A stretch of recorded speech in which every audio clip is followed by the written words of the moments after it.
Hey guys, tonight we descend into the lavish, absurd, and occasionally unsanitary bedrooms of medieval royalty, where power lust and absolutely no concept of boundaries collided in spectacular fashion. So before you get comfortable, take a moment to like the video and subscribe, but only if you genuinely enjoy what I do here.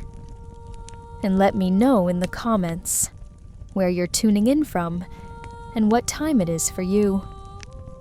It's always fascinating to see who's joining us from around the world. Now dim the lights.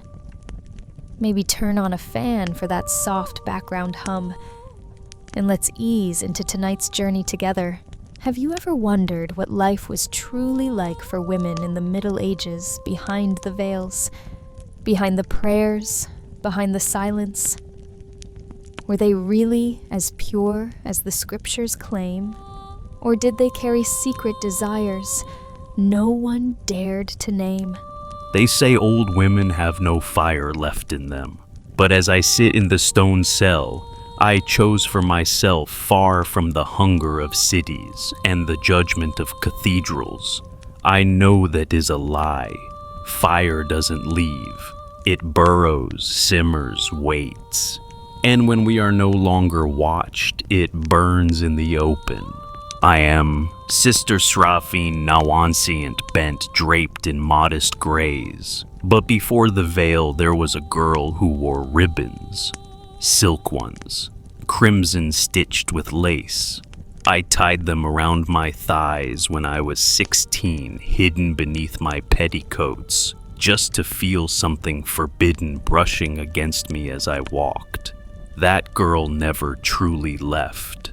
She simply learned silence. Tonight the sea crashes harder than usual, outside the abbey's crumbled gate. It's always loud when memory comes. I sit by the flickering candle quill in hand, parchment laid like a body waiting to be confessed upon. This is the first page. You who find this centuries from now, know that these words are not written in guilt. They are not a litany of sins. They are what women like me were never allowed to leave behind the truth. I was not always meant for God. I was meant for a nobleman's estate, for stitched corsets and arranged glances across dinner tables. But one winter I saw a boy my age, a stable hand, bathing in the river. His back was turned. His skin was pale, his hips narrow. I didn't look away. That was the beginning of the unraveling. When my mother found me kissing the hem of that boy's shirt, which I had stolen and hidden under my pillow, she slapped me. Then she prayed. Then she whispered to the priest, and soon after I was blessed with a calling, not my own, of course. I remember the day I arrived at the convent. Cold stone, faces that did not smile, hands that folded in discipline, not welcome. I remember a crucifix taller than any man hanging over a wooden table that would later become my first altar and my first punishment rack. But this is not that story yet. The convent was silence made stone. We woke in dark, we prayed in dark, and we ate like shadows passing across bare bowls. I learned that hunger had many forms. One for food, one for warmth, and one that made your skin ache without touch. Sister Anne was the first to see me tremble. She was older, not much, but carried the quiet power of someone who had already died once and come back wearing a new name. She brought me extra wool on the coldest nights. She ran her fingers through my hair when I cried during prayers. And once when I bled unexpectedly and shivered in shame, she cleaned my sheets without a word. But her silence was not empty. It was a door. I remember the first night she lit a candle beneath our shared bunk and whispered, "We are not saints. We are survivors." She reached beneath her own veil and drew out a red ribbon, older than mine, frayed at the edges. She tied it around my wrist, not tightly, not with possession, but like a secret handshake between women who had no choice but to obey, yet never forgot how to want. She never kissed me, but we would lie close shoulders touching breath, mingling eyes open to the ceiling, knowing that was enough. That was everything. Until it wasn't. One morning our cell was ransacked. My old ribbon was found hidden inside my prayer book. The Mother Abbess summoned me. Her voice was not loud. It was worse. It was calm. "You seek the pleasures of the flesh where the soul should rest," she said. "Such ribbons are snares of the devil." I was whipped, not because I had broken vows, I hadn't made them yet. I was punished for remembering what it felt like to be human. Sister Anne was sent away. I never saw her again. I stayed for a time until I couldn't. This is not a tale of escape. That comes later. This is the tale of awakening. My veil may hide my hair now, but not the ribbons tied inside me. They are not silk anymore. They are made of memory, of longing, of every woman I met, after each carrying a story the church refused to write. 13 ribbons, 13 women, 13 nights like this when the sea speaks and I must answer. This is the first. This is mine. Before the veil, before the ribbons, I was simply Klein, a girl with rough palms and soft eyes sent to serve in the house of God. Except it was not God I served. The bishop's residence was not a cathedral. It was a palace disguised as one. Tapestries hid stone. Velvet cloaks hid sin. And I, barefoot, 15 barely bled, was shown the servant's entrance beneath the kitchen hearth. The cook said nothing when she first saw me. She only pointed at the pile of sheets that needed boiling.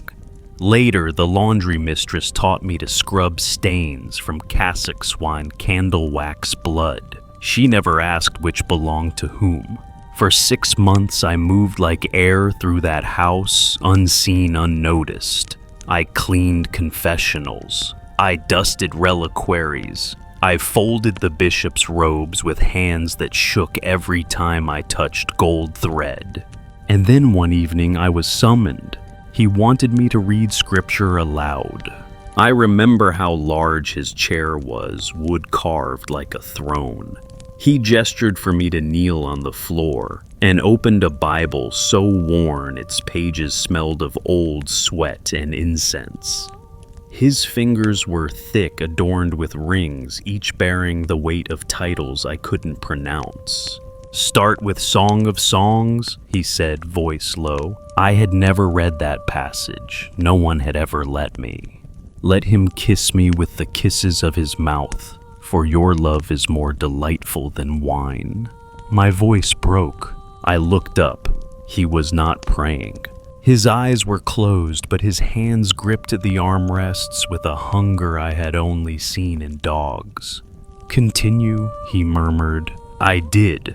I read of breasts like fawns of thighs, like jewels of perfumes and veils and beds scented with myrrh. I read until my cheeks burned and the letters blurred. When I finished, he blessed me, with 2 fingers pressed to my lips, then my throat, then lower. I fled that night to the cellar. I slept behind the barrels of sacramental wine, the smell of yeast clinging to me like guilt. But guilt didn't come, only confusion. No one had told me the scriptures could sound like that. No one told me a holy man could tremble at a girl's voice. No one told me my body could hold such power without doing a thing. The next evening I was summoned again. This time there was no book. He asked me to stand in front of the fire and describe what I had read the night before in my own words. I tried to paraphrase the metaphors to speak only of gardens and vineyards, but he wanted more, wanted me to say the word breasts, to say thighs, to say them softly. And I did, because I had no choice, because his voice could turn honey into knives, because part of me wanted to know what happened next. Each visit became stranger. He never touched me except once when my braid came loose and he brushed it over my shoulder fingers, grazing my neck like he was handling a holy relic. He said I reminded him of the Virgin Mary. He said I was a temptation sent by the devil. He said he would pray for me, but prayers were never spoken. Instead, he began leaving gifts. A silk ribbon in my laundry, a piece of dried fig on my folded habit. One night, a rose wrapped in parchment that read, "Flesh is the cloak of divinity." I didn't understand what he meant, but I began to walk differently, stand straighter. When I passed other priests in the hall, I noticed their glances lingered just 1 second longer than before. I started to see myself not as a child, but as something dangerous. And I liked it. That is the worst truth I will confess. I liked being wanted, even by men who would damn me for it, even in a house that reeked of both incense and sweat. Until he asked me to sing. That night he had lit many candles. His chamber smelled of frankincense and pear. He sat close, too close. And when I opened my mouth to sing the hymn he requested, he placed 2 fingers against my lips. No more words, he said. Just listen. I never saw his eyes again. I remember the feeling of hands that pressed too hard. The weight of a robe that smothered rather than shielded. The silence of saints carved in wood watching. In the morning, I was given bread and told I would be transferred to a convent for my own protection. Protection. That was the word they used for exile, for shame. And so, I arrived at the convent not as a virgin, not as a sinner, but as a girl who had learned that the holiest men fear women most when they read too well, stand too tall, or sing too sweetly. I carried no ribbon then, only bruises that never darkened because they were not on my skin. Only scripture still echoing in my bones. Only silence, but it would not last. Because women like me don't forget. We write, we burn, we remember. The first thing I noticed in the convent was the cold.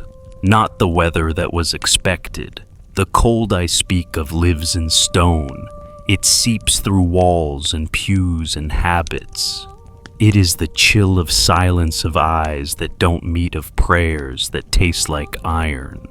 But then there was her, Sister Mireille. She was 2 winters older than me, though we entered on the same day. Her hands were small, always ink-stained, and she wore her veil too loosely, like it wasn't quite hers. When the others walked with heads bowed, Mireille looked up, not at the sky, but at me. On the 3rd night, I found her in the chapel, after Compline kneeling before the altar, with her face lit by moonlight. She wasn't praying, she was crying. I should have walked away. But silence is a cruel companion, and so I knelt beside her. Neither of us spoke. The candle at the altar flickered like it might extinguish from the weight of whatever we weren't saying. Finally, she whispered, "Do you believe he listens?" I didn't know who she meant. God, the Mother Abbess. The men behind the walls who built the world we were trapped in. I shook my head. She smiled through her tears. Good, that makes 2 of us. It began there. Not with touches, not yet, but with a look that said, "You see me." In the days that followed, we found excuses to be near each other, cleaning pews, scrubbing linens, tending the herb garden in the still hours before dawn. And then one day she took my wrist and placed something into my palm. A ribbon, worn, brown, torn at one edge. "This belonged to my sister," she said. "She died birthing a child no one claimed." I looked at the ribbon. It was rough, not beautiful, but I understood what it meant. "Keep it," she added, "so she's not forgotten." From that moment, I stopped feeling cold. The first touch was not planned. We were in the scriptorium helping the elder nuns copy psalms. The ink pot between us had nearly dried.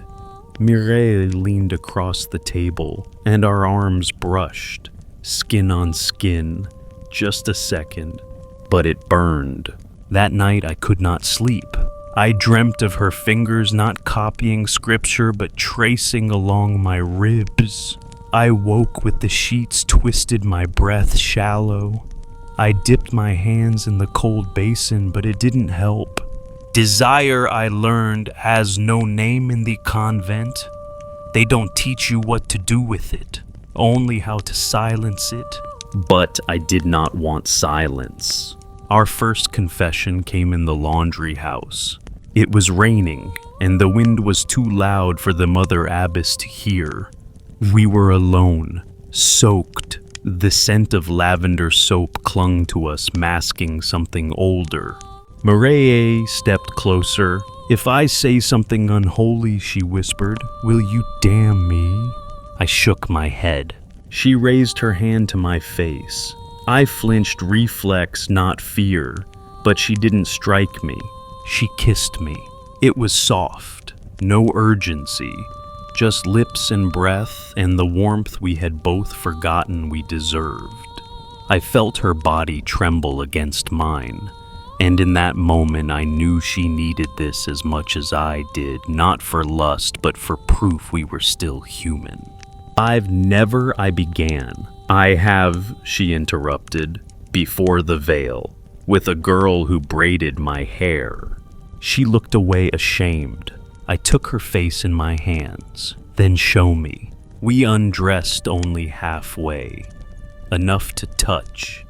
Enough to feel the weight of the vows we hadn't yet made pressing against our skin like a second shroud. She kissed my collarbone like it was sacred. I traced her back like I was reading a forbidden psalm. Our hands explored slowly, reverently. There was no shame, only hunger, and then relief. As if we had carried a wound we hadn't known how to name, and now someone was finally touching it gently. When it was over, we sat with our heads against the wall, listening to the rain. Neither of us spoke. We didn't need to. In the weeks that followed, we were careful. Glances during prayer, hands brushing beneath the table, late-night walks to the cloister where shadows made us invisible. We were never caught. Not then. But they knew something had shifted. The way I smiled. The way Mireille sang at Matin with too much joy. The Mother Abbess called it pride. I called it survival. One evening I left a letter beneath Mireille's pillow. It read, "If they find us, let them burn our bodies. But they will never touch this." I meant our secret, our story, our sin if they chose to name it so. She never wrote back. She only left me a ribbon, hers, now not her sister's, folded into my prayer book, hidden between Psalms 23 and 24. "The Lord is my shepherd," it began, but I did not want to be led anymore. I wanted to run. They found the ribbon first, folded too neatly in the seam of my prayer book, its frayed end peeking out like a tongue that dared to speak. I had forgotten it there, or perhaps deep down I had not. The Mother Abbess held it up between two fingers as though it were a leech. "Whose is this?" she asked. "Din." I said nothing. Mireille's eyes locked on mine from across the room. She didn't blink, didn't flinch. That was her gift, stillness in the face of fire. The abbess didn't press me further. She simply nodded once, and two older nuns took me by the arms. The Inquisition was not called. No burning stake, no Iron Maiden. Just the old holy punishment for sins of flesh committed in sacred spaces. Whipping. The punishment was not private. They gathered the sisters in the refectory, cleared the long wooden tables, laid a sheet across the floor. I was told to strip from the waist up. The room was so silent I could hear the wind shift in the chimney. Mireille was there. They made her watch. She did not look away. When the leather touched my back, I did not cry out. I bit the inside of my cheek and counted the lashes by the way the air cracked. 5, 10, 15. Blood trickled down my side, warm and slow. My breath came shallow, but still I did not break. It was not until the abbess said, "You are now cleansed," that my knees gave way. Cleansed. The word tasted like rot in my mouth. They dressed my wounds in silence. Bandages over torn skin, holy water over lips that had whispered against another girl's shoulder. Mireille tried to speak to me that night, but the door to my cell had been bolted from the outside. I pressed my fingers to the stone wall between us and hoped she could feel it. I whispered her name into the cracks. I never heard her voice again. The next morning I was given a choice: exile or vows. To remain meant kneeling until my bones fused to the chapel floor. It meant a life of penance so cruel it would bleed me slowly, day by day, guilt by guilt. I chose to walk. They did not call it exile. They called it a pilgrimage of repentance. They gave me a staff, a thin cloak, and a loaf of hard bread. My wounds were still wet beneath the linen. "You will walk until your soul is lighter," said the abbess. I looked her in the eye. "It will never be," I answered. The road from the convent wound through forests and fields, past villages that smelled of hearth smoke and pig dung. I walked without knowing where I was going. Every step pulled at the torn skin of my back. I bled through my tunic more than once. No one stopped to help.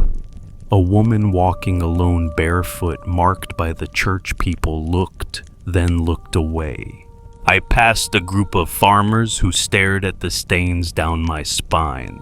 One of them made a crude gesture mimicking the lash. Another spat into the grass.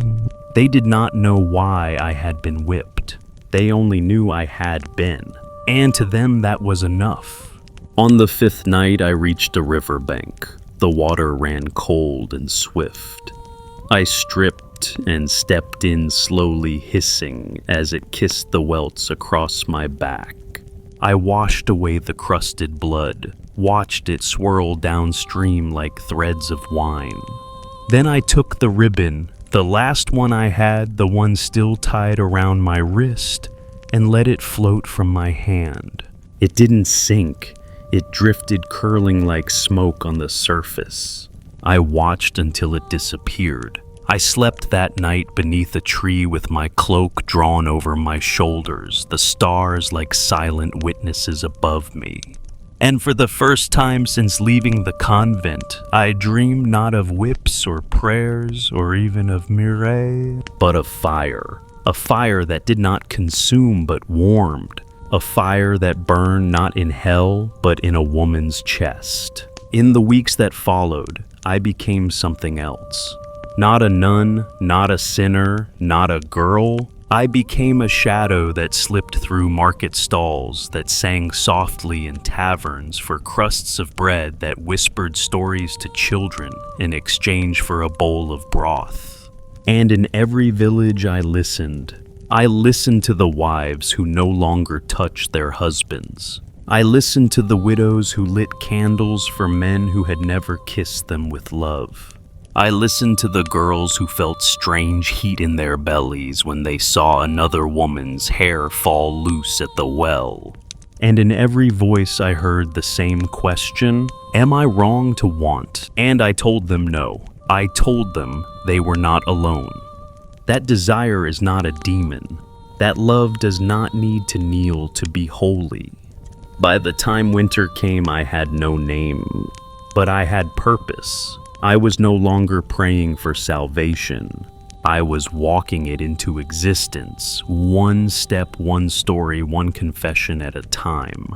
And I knew somewhere on another path, Mireille might still be walking too. Perhaps toward me, perhaps not, but always with the same fire beneath her skin. The path I chose was not the one saints tread barefoot. I followed no relic, no divine vision. Just the scent of wet soil and the ache of swollen feet. My robes, once crisp with order and doctrine, now hung limp from the rain, frayed at the hem, like the promises I once made to God.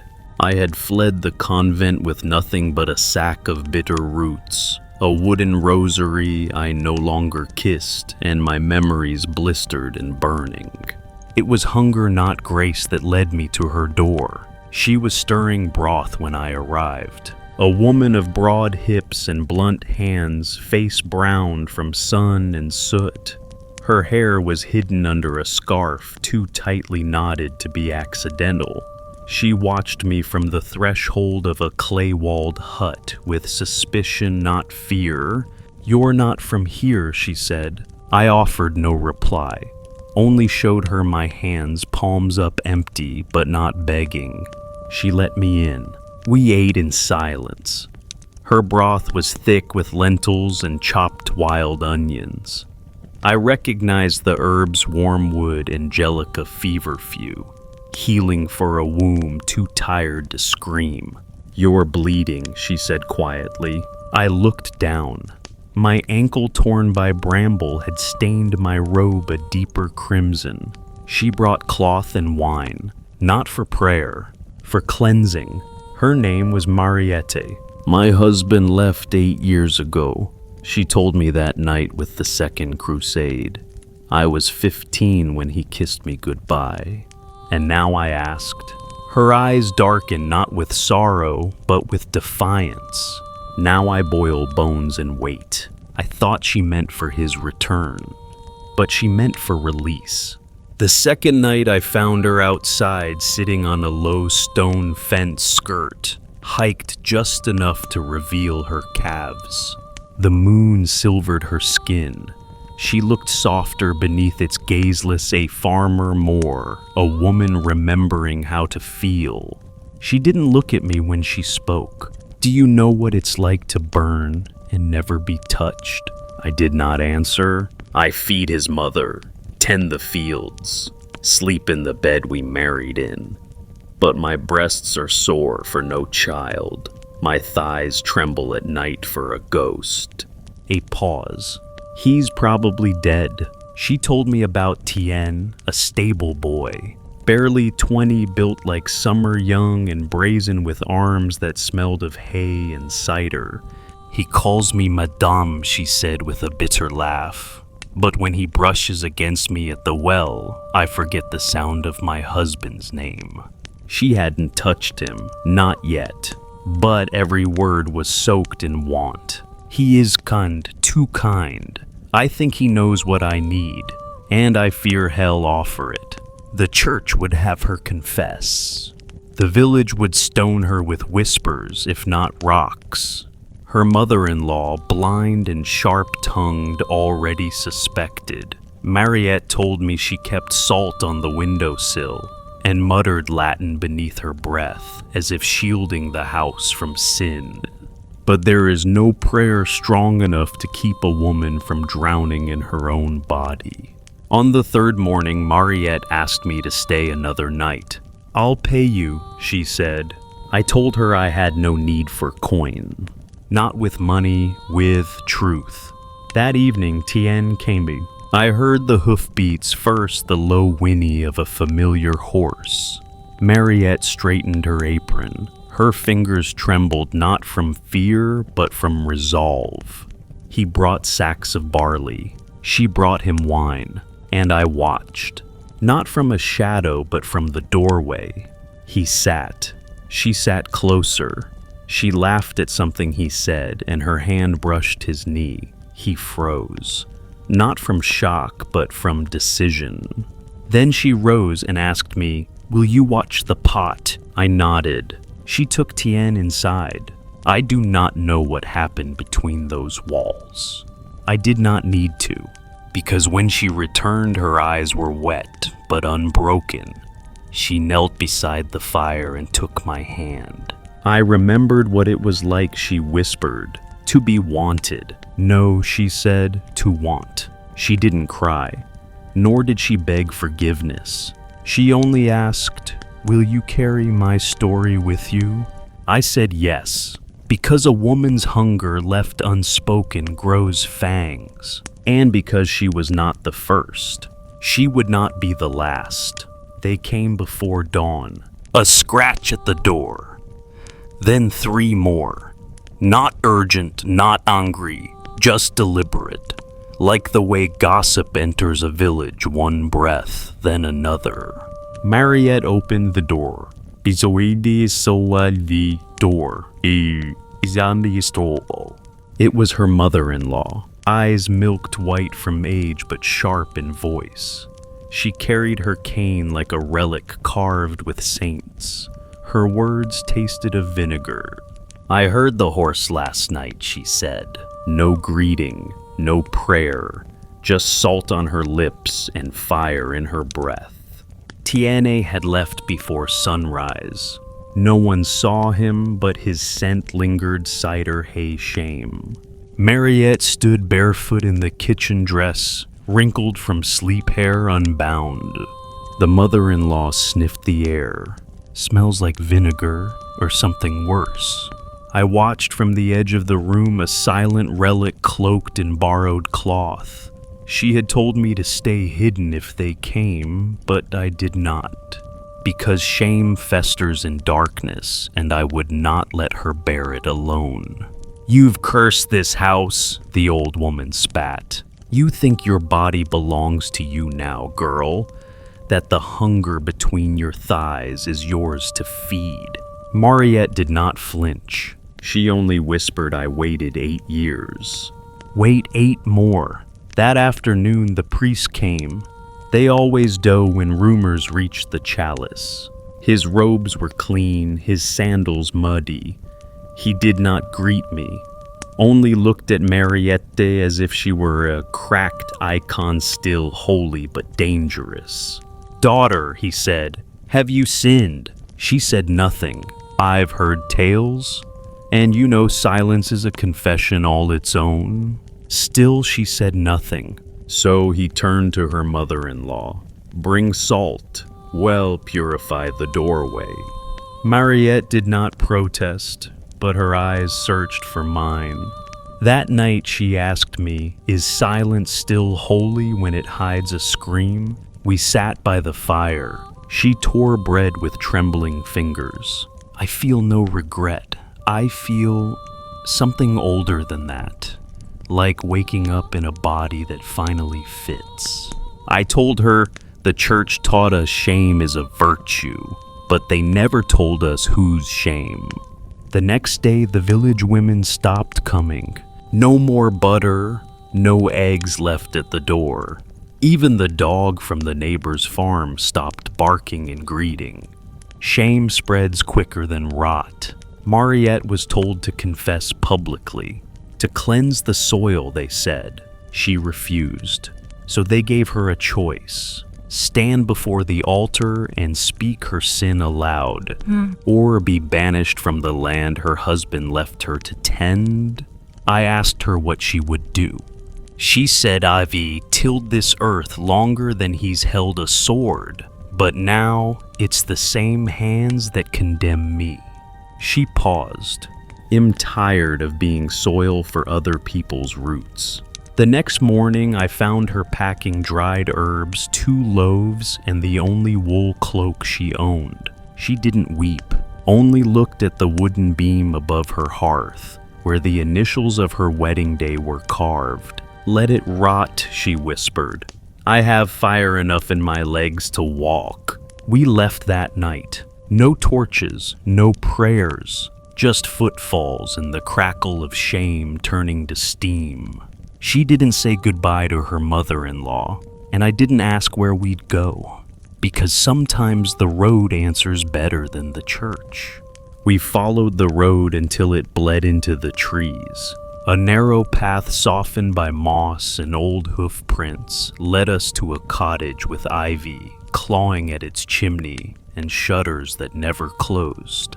It smelled of lavender and wood smoke, but there were no herbs hanging to dry, no rosary on the door, no crucifix in sight. A widow lived there. She opened the door without asking who we were. "I've been expecting women," she said, not answers. Her name was Sverine. She wore blue.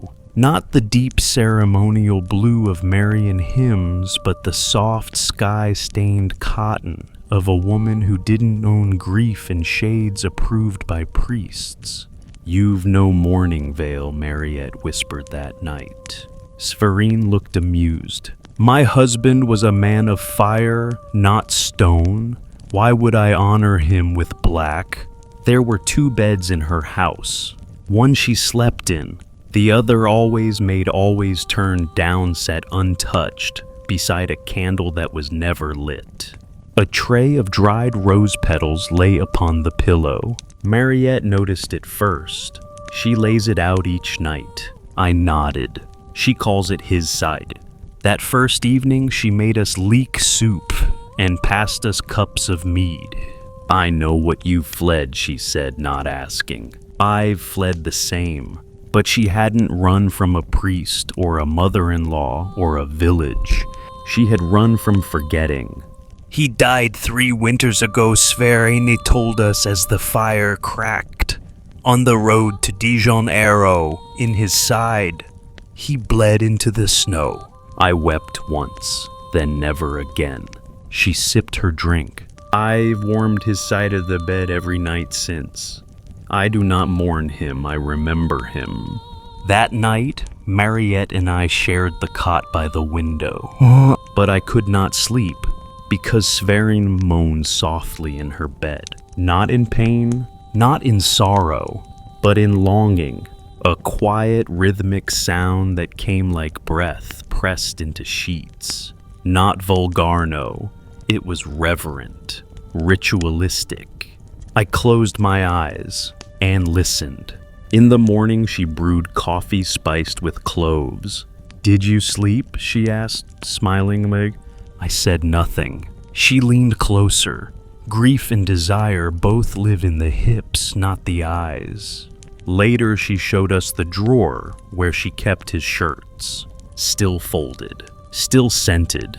I bury one each year, burn another, keep the rest. She opened a cedar box. Inside, a strip of leather worn twisted. "My wedding belt," she said. "He used it on our wedding night, for pleasure, not punishment." Mariette stared unsure. "You keep it?" she asked. Sverine nodded. My body misses his weight, his breath, the way he said my name when no one else could hear it. She placed the belt back into the box. "I do not wish to remarry. I do not wish to forget. I wish to remember with all 5 senses." She invited us to stay another night, and we did. Because there was peace in that house, not piety but peace. That night I dreamed of arms around me. Not God's, not a nun's, just arms. Maria asked her, "Do you ever touch yourself when you remember him?" Sverine did not blush. She only said, "Is prayer only with folded hands? Then why do monks bow and chant and breathe with rhythm?" That evening Sverine lit no candles, but her body glowed. She didn't lie with anyone. She simply lay with memory, and in that stillness and that scent of linen warmed by flesh and grief, I saw something rare, a woman unashamed, a widow who knew that to crave a ghost is not madness but muscle memory. On the second night, the moon came full. Its light spilled through Sverin's shutters like melted silver pooling on the wooden floor, creeping up the corners of her untouched bed. She stood by the fire with a robe only half tied. Mariette stirred beside me. "She's waiting for someone," she said, though Sverin hadn't said a word. Then came the knock. 3 times soft, not secretive. Sverin opened the door. A young man stood there, barely 20, tall, broad across the chest, hands calloused from field work. He looked at her the way altar boys look at stained glass, curious, reverent, a little afraid. She did not ask his name. She simply said, "Take off your boots. Leave them by the fire. You know the rest." He nodded, stepped inside, walked silently past us as if we were shadows, and Sverin followed him to the bedroom. They closed the door, but the house had no secrets, not in its creaking beams, its whispering floorboards, its sighing windows. We heard everything. It wasn't loud, it wasn't frantic, it was measured, deliberate, like someone reciting an old poem from memory, not because they wanted to, but because they needed to keep the words alive. Mariette turned her face toward the wall. I didn't, because I understood. There is a rhythm to remembrance. Sometimes it's the sound of a name gasped through clenched teeth. Sometimes it's the press of a stranger's weight against sheets that still smell of someone else. He left before dawn, swearing it didn't say the.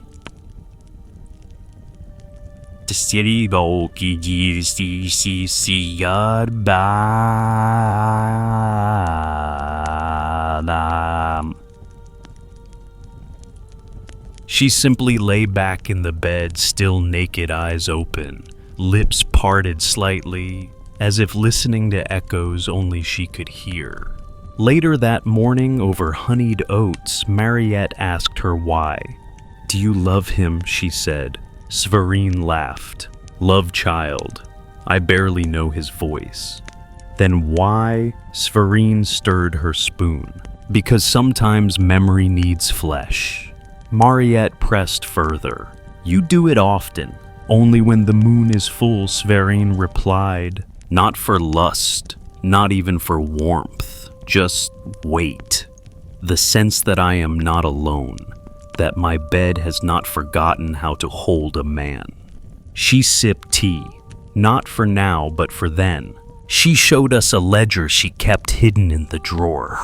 Not names, just dates, moon phases, weather, and simple small sketches of how she felt after each visit. Some were stars, some clouds, some just empty circles.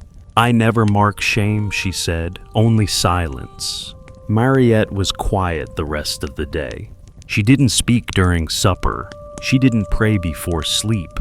She only sat by the window looking out into the dark, as if searching for her own echo.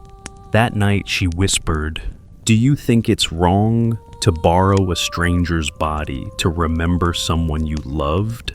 I didn't answer because I was no longer sure.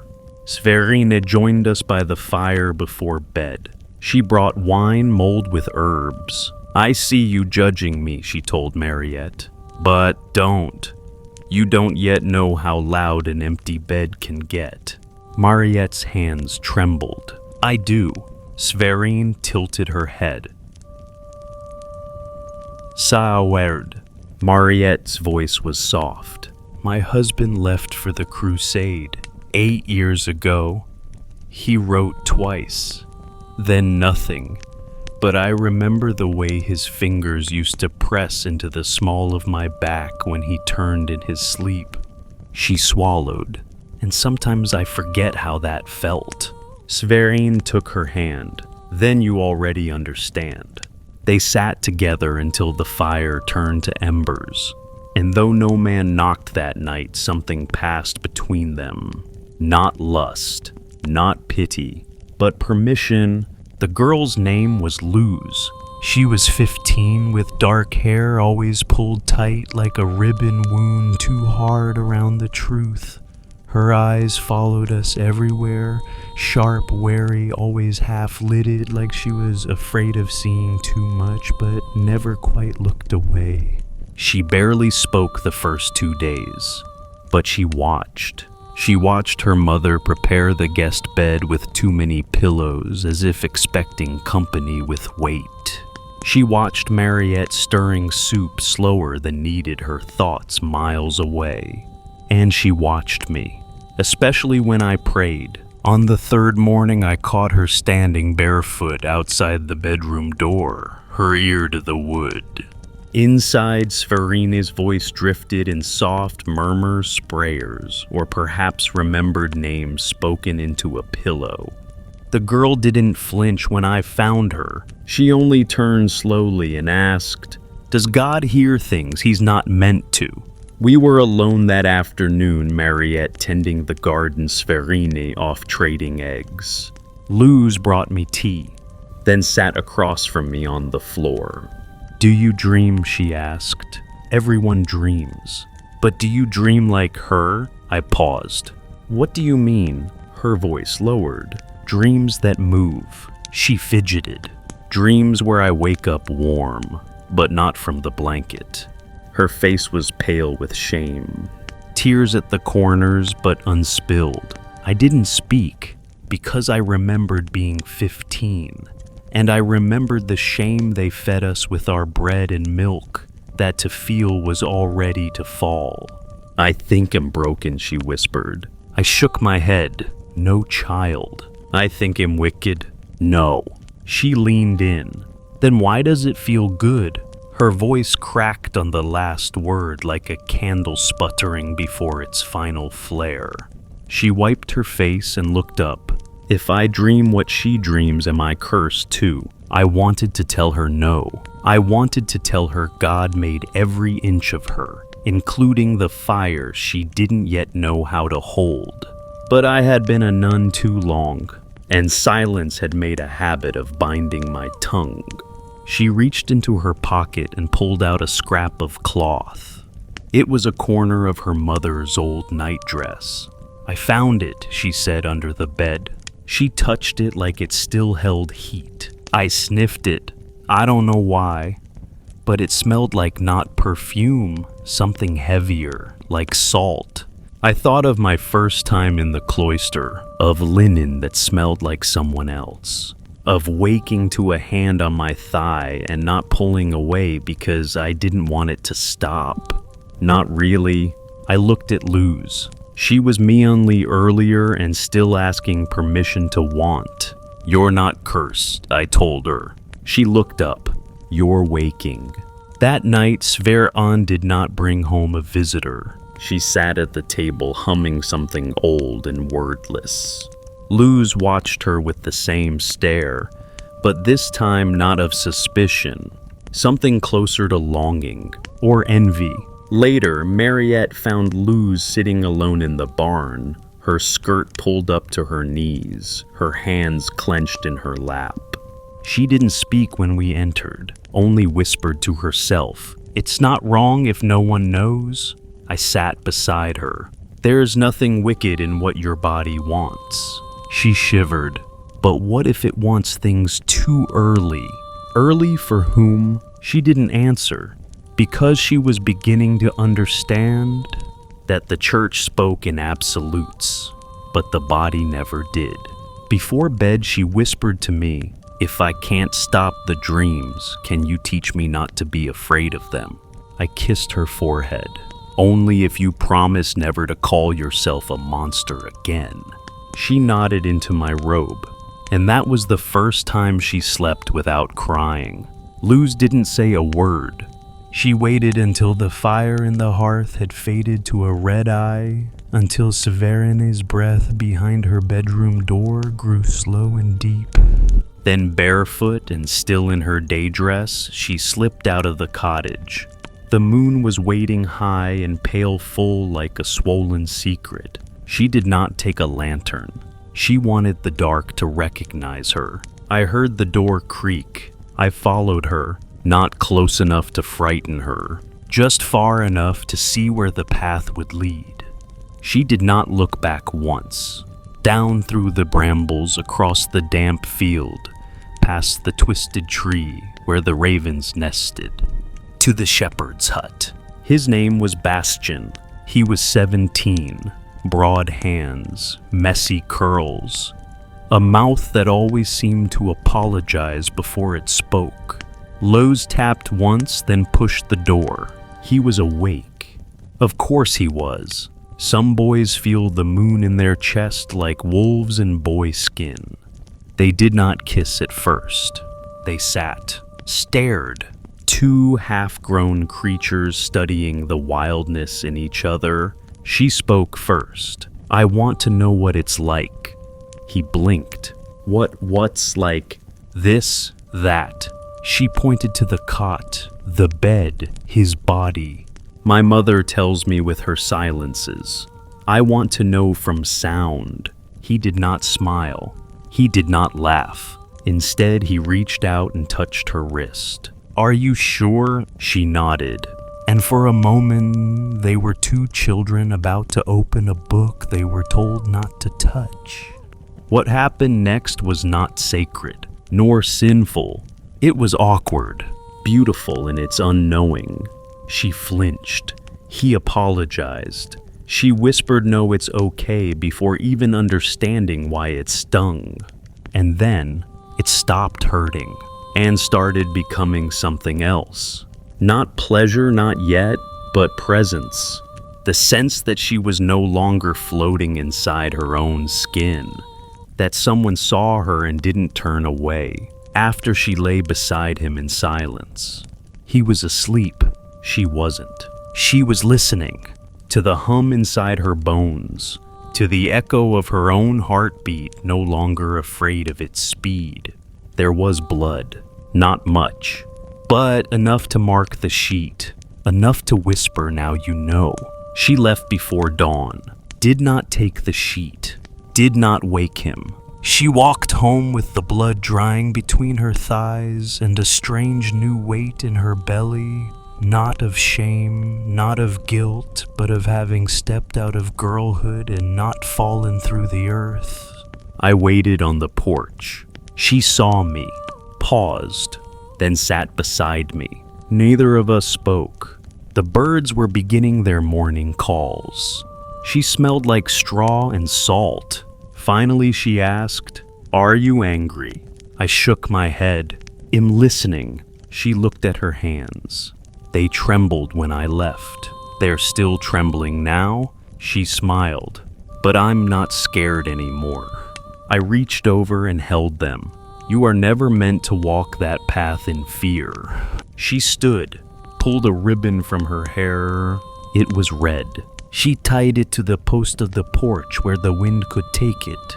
Later that morning, Sverine saw the ribbon and said nothing. She only brewed stronger tea and added honey to Luz's cup without asking.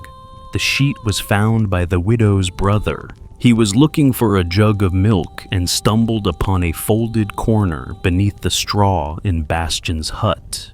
The red was faded but unmistakable. He didn't bring it home. He carried it to the priest. By dusk, the whispers had curled around the village like smoke beneath a door. Unmarried, too young, like her mother, like the nun. The word witch was not spoken, but it didn't need to be.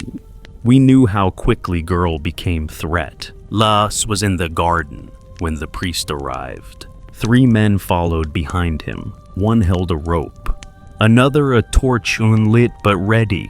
They did not look at her face, only at her shape, as if it had changed overnight into something worth fearing. I stepped between them. "She is under my care," I said. The priest tilted his head. "Then you failed her." His words stung more than the torch would have. But I did not flinch. She has not confessed. Then perhaps she needs help remembering. One of the men stepped forward, his hands calloused from fields now eager to bind. That was when I lied. She was assaulted, I said, by Bastian. The priest blinked. So did the men. In truth, Bastian had done nothing but what was asked. But consent was not a word they understood, only guilt and who it could stick to. She told me in tears, I added. She bled. She suffered. And now you come to burn her. The rope was lowered slightly, but not forgotten. I saw it then. Not doubt, only disappointment. They wanted a fire, and I had doused it with a more acceptable sin. But they would return. That night I woke Luz, told her to dress in dark clothes, told her to bring nothing, not even her ribbon, especially not her ribbon. We left the back way, through the thicket, past the brook, under a moon now no longer welcome. She did not cry. She did not ask questions. But as we passed the edge of the wheat field, she whispered, "Will they hurt my mother?" I paused. I think she's strong enough to survive their shame. We reached the old pilgrim road before dawn. No carts, no torches, only stones and sky. By the third morning, her feet bled. We stopped beneath a crumbling statue of Saint Agnes. I tore my veil and wrapped it around her heels. She winced, but said, "Thank you." "I'm not sorry," she said, "nor should you be." On the fifth day, we saw the sea, gray and endless, and just beyond the bluff, nestled in fog and silence, the abbey of St. Brigid's Flame. They did not ask questions, not the kind that wounded, only names, and whether we had come to rest or to rise again. We were brought to a room with warm bread and warmer eyes, and a woman with no veil at all, only short-cropped hair and hands that smelled of thyme. She took Lass's hand and whispered, "Your body belongs to no man's fire." And then, welcome home. The Abbey of St. Brigid's Flame did not look like any convent Luz had ever heard of. There were no cold stone walls, no iron gates, no crucifix looming like a warning. Only low whitewashed cottages in a crescent around a wind-worn courtyard, a chapel with no bell tower, and a garden where no herbs were labeled, because every woman there knew their uses by heart. She was not greeted with sermons, she was greeted with hands, hands offering broth, hands brushing salt from her sleeves, hands braiding her hair in silence. And eye-souled and young that saw her and did not flinch. "Is this truly a holy place?" she asked me that first night. We sat by the hearth, no fire, just warmth from bodies and breath. "It's a place where holiness means surviving," I said. "Is that enough?" I smiled. "It has to be." On the third day, she was brought to the chamber under the cliff. A round room with no roof, only sky above and sea below through a narrow slit in the rock. There, they gave her a red ribbon, not tied, just placed in her palm. A woman named Isolde stood before them. She was the oldest, gray hair like driftwood and eyes that knew more than scripture. She spoke. We all carry a silence that did not begin with us. The women nodded. Some were born from touch, others from words we weren't allowed to speak. She turned to Luz. "What will you name yours?" Luz's lips trembled, but she said it. Not loud, not firm, just honest. Fear. Isolde nodded, and Luz was invited to the center. There a bowl of salt water, a candle burning low, a wall of fabric ribbons tied across driftwood poles like prayers turned tangible. She stepped forward. Kneeling, she dipped her red ribbon in the salt. Then she tied it to the pole. No one clapped, no one cheered. But the silence after was full of witness, full of breath held and slowly exhaled. Later that night, we sat on the cliff's edge. Below us, the sea whispered. Above us, stars refused to blink. She leaned against me. "Do you have a ribbon?" I nodded. She waited. I did not answer. Not yet. That was the rule here. You tied your ribbon when you were ready. Not when asked. Not when told. Only when the silence began to feel heavier than the truth. The next morning, Luz helped bake bread. The woman beside her had once been a midwife. Another had escaped a merchant husband who counted her bruises like coins. They did not speak of those things. They spoke of yeast, of weather, of good flour, but the silences between their words were thick with knowing. At noon, Luz found a ribbon already tied in the hem of her robe. Blue, thin, old, no name attached. Only a single stitch shaped like an eye. She asked me what it meant. I said someone once watched too much. Now they watch for others. On the 5th night she sang, not loudly, but enough that the stones heard. A song of nothing in particular, just sound. And for the first time since that sheet in Bastion's hut, she smiled without fear. And me, I sat beneath the open sky, clutching the red ribbon I had hidden since I was her age. It still smelled faintly of candle wax, and of her, the one I first loved, the one whose hand I held in the darkened chapel, the one they took from me. I walked to the chamber. The wind howled through the slit in the cliff. I tied the ribbon beside Luz's. I did not cry, but the sea did. I write this by candlelight, though my eyes have long since dimmed. The sea outside is louder tonight, the wind more insistent, as if calling me home. But I am not afraid. This is not a death. It is a passing of warmth, of memory, of flame. They say old women forget, but I remember everything.